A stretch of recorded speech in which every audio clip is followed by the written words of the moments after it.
Hi, my name is Dora Rodrigues, and I am the director of a nonprofit organization based in Tucson, Arizona.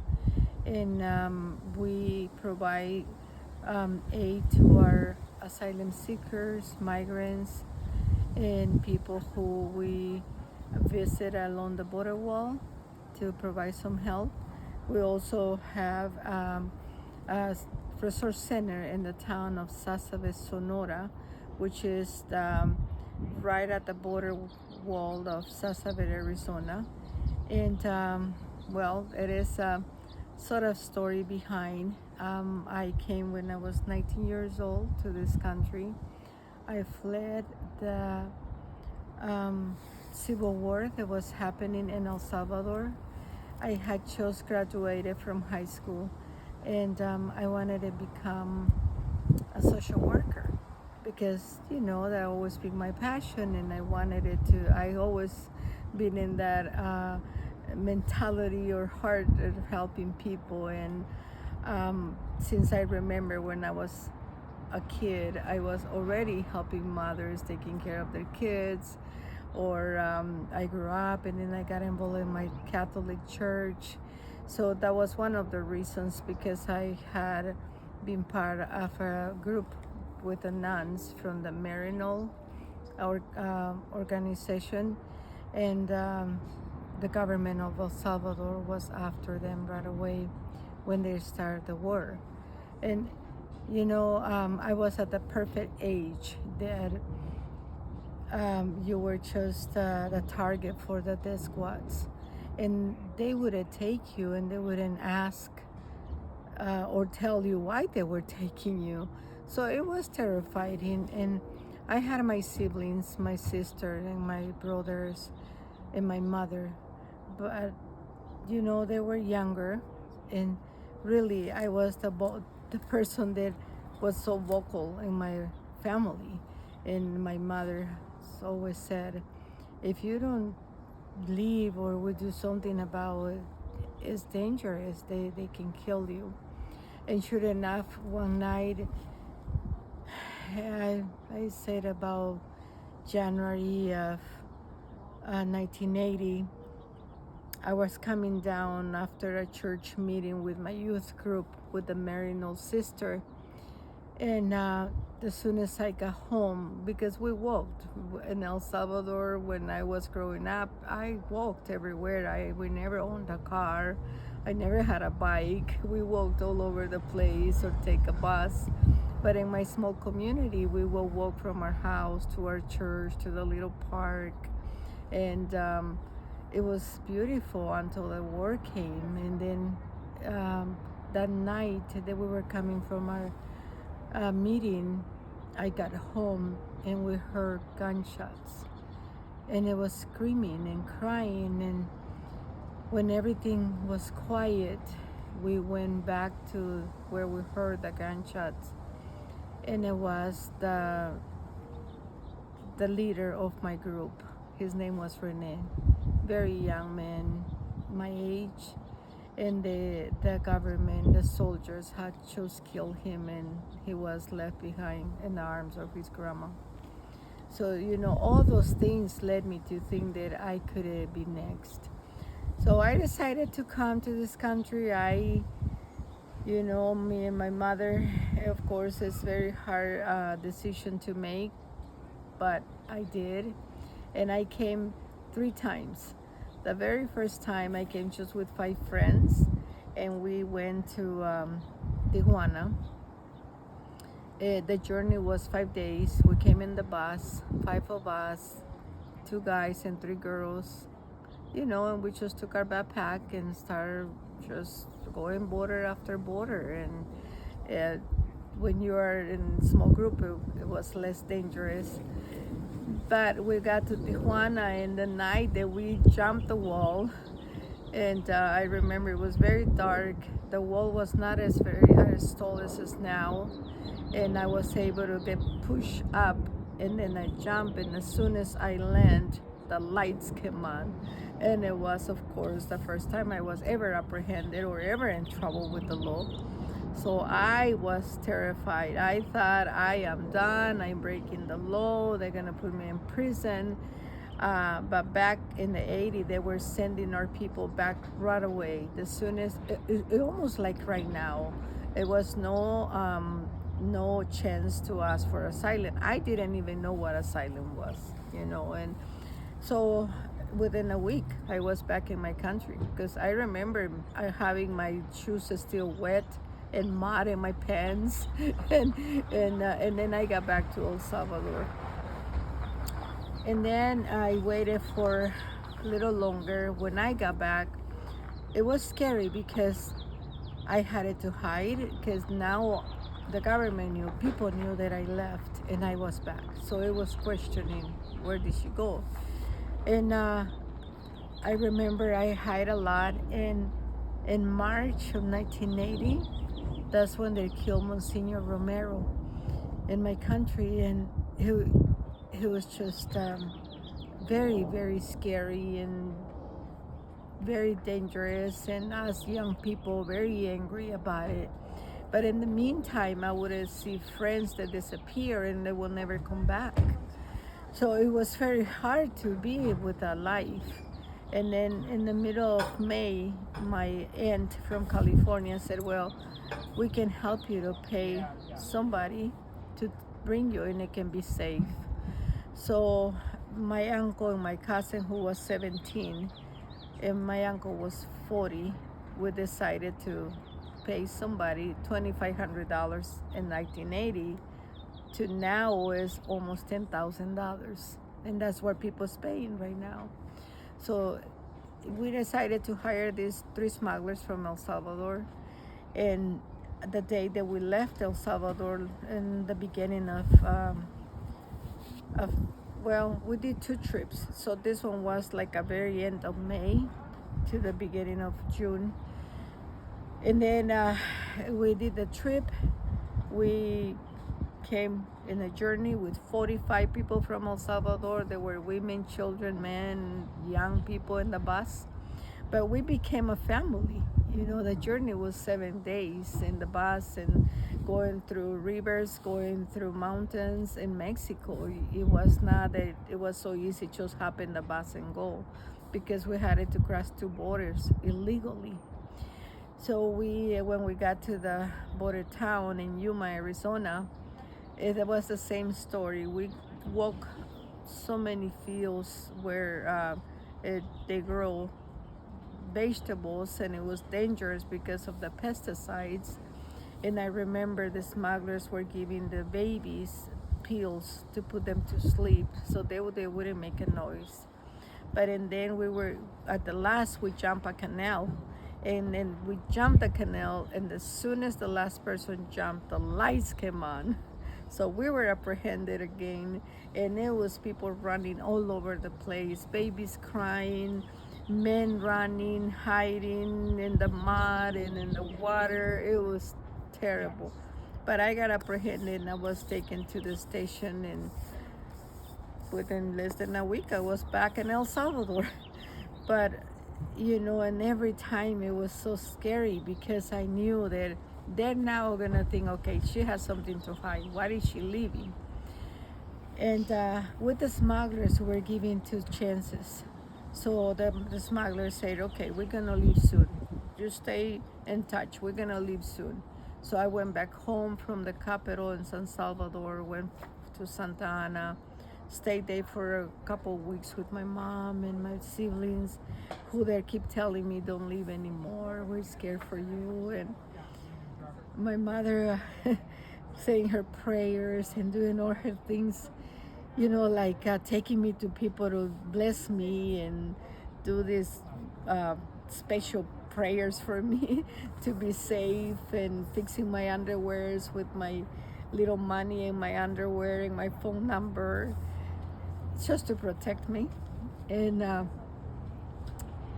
then we start our journey again at the 3rd week of June of 1980, all the way from El Salvador. And within 7 days, we got to the border, to the port of entry in Sonoita, Arizona, which is next to Lukeville, Arizona. And it's one of the dangerous areas to cross, that they cross our people and they cross me and my group. And so in that journey, we were again 45 people, but that night before, the smugglers separated the women with the children, and they sent them to Yuma, Arizona, which I'm so thankful they did that. Otherwise, it would be worse. And but we were experiencing this heat that we had never ever experienced before. It was just like fire in our faces, even at night, in the back of a truck where the smugglers said, you can rest in there, you can sleep, because we're gonna leave later, we're gonna go later. So they put us to rest and sleep, but you couldn't with this heat. And then some men were drinking and trying to, medicate their I imagine, the anxiety, and they were so nervous. And then almost like at 10:30 at night, it was very quiet. At, Back in the 80s, at the border wall of Lukeville, Arizona, there was not this big wall that is now. It was barbed wire, so it was really easy just to jump. But we were never told to bring enough water. We were never told to leave our suitcases behind. I had my suitcase plus my backpack and very tiny white shoes, tennis shoes, and some of my friends, a women friend, they had high heels, and to start walking in the desert. But they told us that it was easy, that it was just like an hour walk, it was flat, and then in an hour a helicopter was gonna pick us up. So some women in my group had their rollers, because they were so excited to get to California and meet their husbands. And it was just this betrayed. They betrayed us. But it was the two Salvadorian smugglers and the two Mexican smugglers. They hired a very young guy as a smuggler, and his father. And they say they belong to a gang of organized crime people, which they do, and he, within about an hour, this man knew that he was lost, the young man. And he said, you're a bunch of stupids, you're idiots, you're screaming, you have to stay quiet in one line. But this is the desert. It was just the moonlight for us. And we didn't know about cholla cactus. We didn't know that it was washes, that it was places where we were gonna fall. And when we would fall, the chollas would get in our skin. We didn't know that. So of course we would scream and cry, and he yelled at us for that many times until he says, just sit here and I'm gonna go look for help. Well, he left and he never came back. So we lost our first woman the first night of our journey. She was a little heavy and she got a heart attack with the heat, because in that month the weather was the hottest month, they said, in history. I mean, it had it to be at least 120 in the ground at night. And we didn't know the temperature level. We just knew it was unbearable, that we couldn't even breathe. We couldn't even walk a couple steps because we would be out of breath. We ran out of water in the first night because we only had 1 gallon of water, because they said it's really easy, you'll be there right away. Well, that really easy turned out in 5 days of our journeys to be lost in the desert. And by the 3rd day, we had already been drinking the last pee that our body could give us. And we put up a gallon of water, a yard, and everybody would pee in there. So we all would just wet our lips. And then we found lotions in our suitcases, anything that would give us some relief. Put toothpaste in our mouth, got our clothes off, just leaving our underwears, thinking that was the best thing to do, which it was not, because we burned. And then, by the 4th day at night, a couple got out from the desert because we were just a mile away from the highway. And this guy and the women got out and they were arrested by Border Patrol. But they never told Border Patrol that it was more people in the desert until 24 hours later. And that's those 24 hours I killed everybody. So at the end of our journey, we had 13 people that died. And I always say 14 because it was a woman who was pregnant, and 13 survived. But among the people that died, it was 3 sisters, and they're 12, 14, and 16. And they were my little sisters from that journey. And for them, I was their big sister. We connected. We never knew each other in El Salvador, but with the journey, because I did the journey with them twice, those beautiful girls were coming to me with their mom. And the mom has been in the state for 5 years, saving to bring her little girls. And she lost them all in that desert. So, that's the pieces of the story that will always go with me. And every time I share my story, that's the part that is very hard for me, because I feel guilty that they were so young and their life was taken. They were kids, they were children. But the only thing I can do in life, and I have been doing in my life, is to be present for them and to help as many people as I can in this journey. And there's days that are very hard because you hear the stories over and over and over, and I see their faces, I see their eyes, and all I can think or say is, I know I walk your shoes, and I want to just hug them. But so to me, having this organization and this work, it is not just because I want to do it. It is really my mission, but it's being a little selfish on my part because it's my healing. I heal from this, doing this work.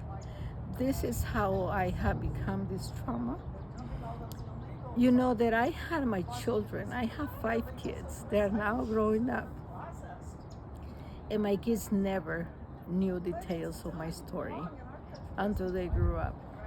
Actually, I came out to say my story when Trump was running. And that night that this man in national television, he said, all these people is rapists, murderers, mal hombres, whatever his words. That night I decided to share my story. And I said, enough of being little sorry about yourself. You have more work to do, and you have to share your story, I told myself. Because what I wanted to do with this is to educate people that we migrants are people of courage, people of work, people that can, if they're given the opportunity, if we're given the opportunity, we produce in this society. We are good for this country. We just have to be given that opportunity. And I proved that. I went to school here. I work as a social worker for 30 years. I had different marriages, but I have my children. They graduated from universities. So I said I was given the opportunity, and I took advantage of that opportunity. So I want to represent this country that embraced me, and I call home, that are now so strange to the things that I see. It hurts to see the way we are treating our people, because it's not only my people, it's our people. We're neighbors. We are people, the same race. It doesn't matter what color you are, your skin is. We are the same people, under the same sky, under the same sun, under the same stars, And we are people that will work really hard if we're given the opportunity, because I know that. So my hope with my story, with my journey, my life that I invested in this beautiful country, in the town in Tucson. The tragedy just happened 2 hours away from here, and I still here because this is home. This is where they opened doors for me with the sanctuary movement. You know, I was one of the first people that they helped. And it was beautiful because the co-founder of the sanctuary movement is still my friend, my brother, and we work together, you know, still doing this work. So I really hope that the narrative of who migrants are change across the globe.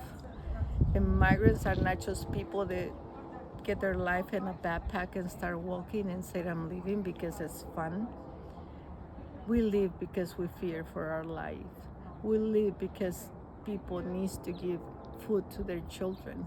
Because, you know, the climate change has displaced so many people, and we're shutting the doors on their faces. So I really hope that we continue to fight to change the narrative that migrants are only these horror stories that you hear on TV or in the news, or they're coming to do damage to this country. This is not true because we're better. So, thank you.